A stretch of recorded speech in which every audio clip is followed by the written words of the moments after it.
আমরা সবাই ধনী হওয়ার প্ল্যান করি, জ্ঞানী হওয়ার প্ল্যান করি, কেউ আমাদেরকে প্রচণ্ড ভালোবাসুক তারও প্ল্যান করি।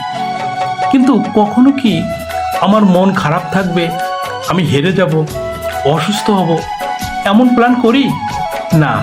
পুরো সুস্থ স্বাভাবিক মানুষ এমন প্ল্যান কখনোই করে না। অথচ আমরা অসুস্থ হই, আমরা হেরে যাই, আমরা প্রচণ্ড ভেঙে পড়ি, আমাদেরও খুব খারাপ সময় আসে। অর্থাৎ আমাদের পরিকল্পনা অনুযায়ী সব কিছু হবে এমন ভাবনা কখনোই করা উচিত নয়।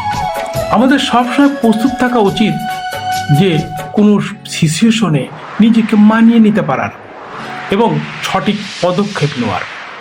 মানুষ হিসেবে আমরা ভাবতে পছন্দ করি যে সব কিছু আমার নিয়ন্ত্রণে আছে। আসলে বিষয়টি অসত্য। প্রকৃত নিয়ন্ত্রণকারী হচ্ছেন মহান আল্লাহ। আমরা শুধুমাত্র পরিকল্পনা অনুযায়ী নিজেকে এগিয়ে নিতে পারি। এর মানে আমরা সম্পূর্ণ নিয়ন্ত্রণকারী এমনটি নয়।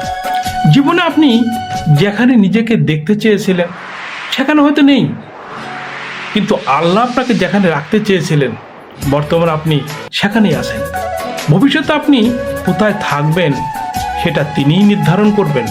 শুধু আপনি আপনার সঠিক কর্মই করে যাবেন, দেখবেন সেটাই সঠিক হবে।